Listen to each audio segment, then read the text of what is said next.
તમારા ખૂબ વિડિયા તમે જે કંઈ ભાગવતનું જ્ઞાન વાંચો ખરેખર બહુ મજા આવે આનંદ અને આજે તમારું નામ બોલા ખૂબ ખૂબ આભાર. જય માતાજી, જય સોનાથ.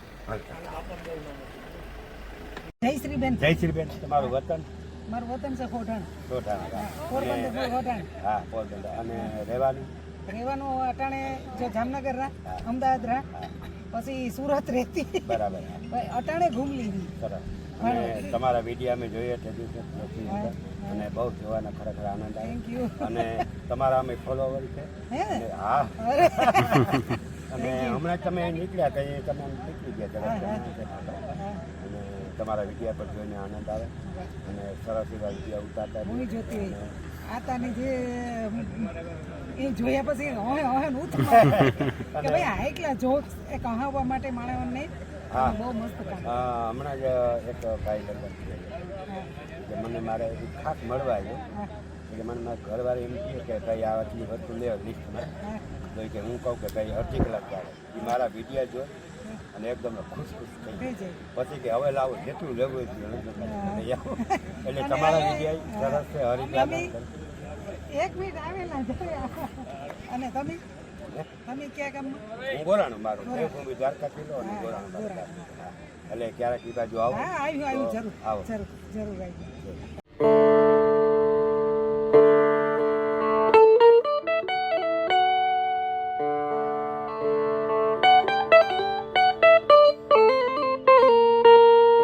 રામ રામ જય વસરાજ. કેમ છો? આવ્યો બધા મજામાં? કારણ કે આપણો વિડીયો બધા ખુશી મજામાં જોઈએ તો આપણે આવી ગયા છે નાથાતાની જગ્યા ઉપર. બરડો ડુંગર બોલે તો ભવ્ય પ્રોગ્રામનું આયોજન છે જોરદાર અને થોડુંક મોડા થઈ ગયા પણ હજી હવે સ્ટાર્ટ જ થયો છે પ્રોગ્રામ. તો લક્ષ્મણભાઈ મારા વાહન મોડું થયું એટલે હવે આપણે ધીરે ધીરે પ્રસ્થાન કરીએ. જરાક રૂપ બતાવી દઈએ બાજુ કરાતાને દેખાડી દો. એક એટલે ઉઠાવ્યા દો બોલ દે ટીંબા જામ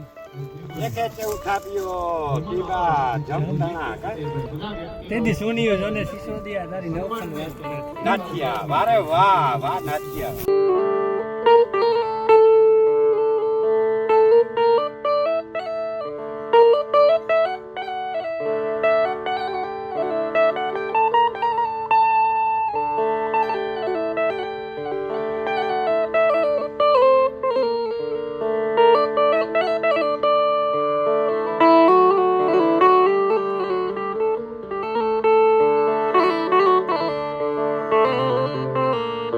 Thank you.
છે અને મારે કઈ બહુ લાંબુ ન કહેવું પડે પણ આના માધ્યમ રાજુભાઈ બારોટ છે એને ઉજાગર કીધું છે.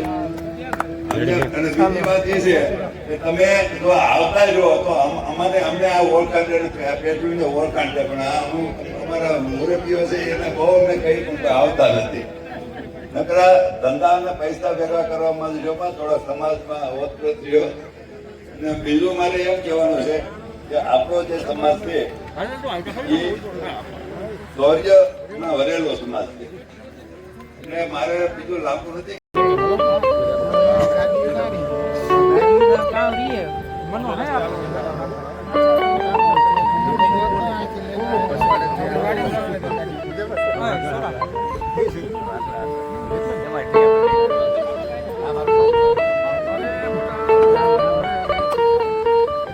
ભાઈ રામ રામ રામ રામ.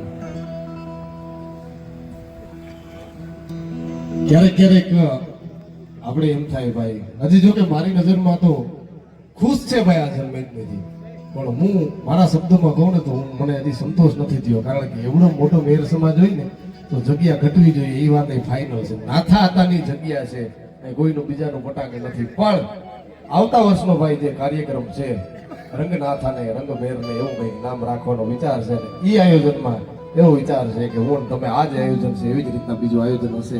ત્યારે એવી ઈચ્છા છે કે આ પટાંગણ છે ને આખું ટૂંકું પડવું જોઈએ. એવડું મોટું આયોજન નાથા હતાની દયા હશે તો થઈ જશે. અને સરખામણીની જે હું વાત જે કરતો હતો મેર સમાજની અંદર કેવા કેવા યોદ્ધાઓ થઈ ગયા. કાલ રાતના અમે બેઠા હતા, આ ગ્રાઉન્ડ છે બધું યુવાનો બધા ચોખ્ખું કરતા હતા, બધા જે કોઈ સેવક ગણો છે ત્યારે મને કીધું હતું ભૂલાભાઈ કે તમે જે સંશોધન કરેલું હોય એ સંશોધન તમારું શું છે મેર સમાજ ઉપર. અને વડોદરાના દીકરા તરીકે, મેરના દીકરા તરીકે મેં બહુ સરસ એક સંશોધન કર્યું છે કે ક્યારેક આ અતિશયોક્તિ વાળા શબ્દો હોય નરસિંહમાં તો માફ કરજો, મંચ ઉપરથી માફી માંગો, પણ આપણાને આપણે નથી ઓળખી શક્યા. આ વાત પણ ક્યાંક ને ક્યાંક સત્ય છે. આમાં આ વાતને કોઈ નકારી ન શકે ભાઈ.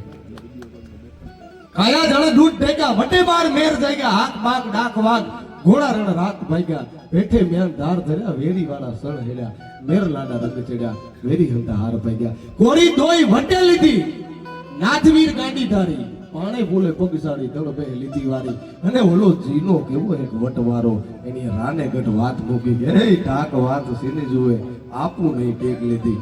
જુનાગઢની અંદર એક માણસ એમ કહી દેતો હોય કે તે મને 3 થી 3.5 દિનનો સમય આપ્યો, આ લે આ તારી મલમલની ચાદર ઉપર 3 ઊભા લીટા મારીને તારા 3 દી પૂરા, આડો લીટો તારા 3.5 દી પૂરા, હવે તારા જ્યાં ચામડામાં હીવા હોય ત્યાં હીવી દેજે, પણ હું જીવું ને ત્યાં સુધી તને નહીં ડૂબું. મેર સમાજની અંદર અર્જુન જેવું એક પાત્ર થઈ ગયું છે આપણી સમાજની અંદર. કોઈ અતિશયોક્તિ વાળી વાત નથી. અર્જુનના સતને કોકથી વિચારજો. પાંડવનો આંબો લખાણો ને એમાં અર્જુનનું એક સત બાક્યું છે કે ધનુર્ધારી હું તો બહુ ભારી. ધનુર્ધારી હું તો બહુ ભારી, પણ ઓલા ભાગ્યા રે પુરુષની પાછળ મેં કદી ઘા ન કર્યો હોય તો આજ આંબે આવે પાંડવે મોરારી. ઈ સત હતું અર્જુનનું. અને એક માણસ મને મળ્યો તો મારી જિંદગીની અંદર, એક વડીલ એની એમ કીધું હતું કે નાથા હતાનો ઇતિહાસ જેને વાંચવું હોય ને એને વાંચી લેવાની છૂટ છે. ક્યાંય પણ નાથા હતાની ગાંડી છે ભોલાભાઈ. અમે કદાચ કોઈ ઘોડી લઈને કે કોઈ વેરી કે કોઈ દુશ્મન આવતું હોય એની છાતી ઉપર લાગી છે ગાડી, ઘોડું વારી લઈએ ને નાથા હતાએ કોઈની પીઠ ઉપર ઘા નથી કર્યો. હા, જે પવિત્રતા અર્જુનની હતી, જે એના ધનુષ ગાંડીવની હતી, એ જ પવિત્રતા સિસોદિયા મેર વીર નથરાજની હતી. ઈ જ પવિત્રતા એમના હાથમાં જે હથિયાર હતું એ ગાંડીની હતી. આ જગતની અંદર કોને તમે મોટી સતી કયો? સતી અનસોયા. બ્રહ્મા, વિષ્ણુ અને મહેશ ત્રણ આવતા હોય અને એમ કે એ સતી તું હાથી હોય ને તો નિર્વસ્ત્ર થઈને અમને ભિક્ષા દે, અને તેથી એને ઓળખી જાતી હોય સતી અનસોયા. ઈ ક્યાં સતને પામેલી હશે, ક્યાં ભૂગેલી હઈ? ઈ સતીમાં જે સત હતું ઈ જ સત છે. લુણા મોઢાની લીરબાઈમાં હતો એલ કે હા, દ્વારકાથી 21 પરચા મેં લખેલા છે. મેં બધાને કીધેલું ઇન્ટરનેટ ઉપર શેરીન ઇન્ડિયા નામના પેજમાં મારા લખેલા પરચા પડ્યા, તમે વાંચજો. તમે કોઈને માનતા ભૂલી જાઓ, તમને એમ થઈ જશે કે આ હતી મારી લીરબાઈ, આ તત્વ હતું. એટલે મારે શરૂઆતમાં કેવું પડે કે આપણા જે છે એને આપણે ક્યાંક ને ક્યાંક નથી ઓળખી ગયા. ભલા માણસ સતી અનસૂયા ઓળખી ગઈ હતી, એનું સાથ હતું.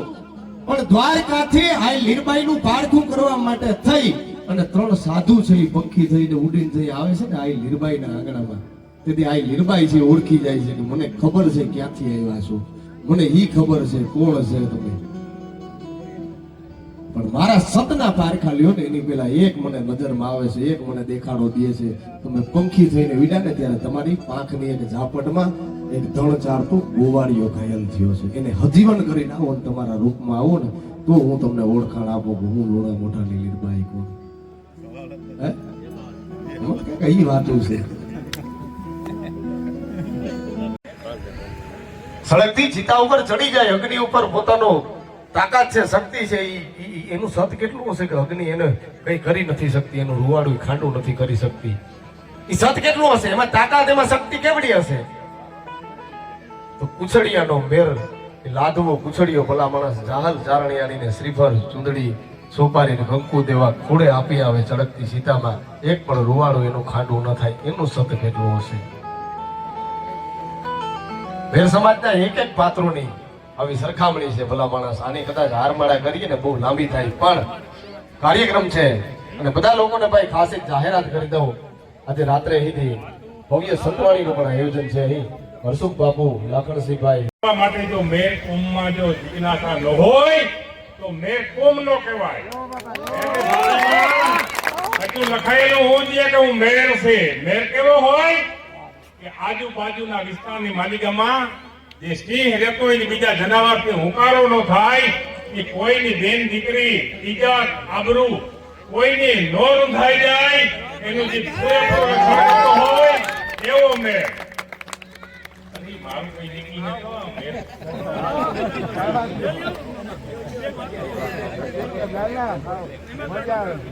ગાહડો ગયો હતો એ ભોલાના ખેલ માંડવોનું તો ભગત હું તો હાગનો હું તો ના થાણીને એ મારવોનું તો કંપયે આદો આ ભેવ બતો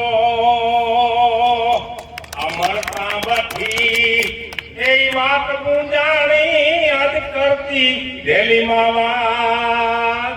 દિલ્હીમાં હું કહેતી હતી કે નર મરે ને નારી રંડાય, એ તો જગતની રીત છે, પણ આજ મારો હાવજ મરતા તો આખી નાચ રંડાય.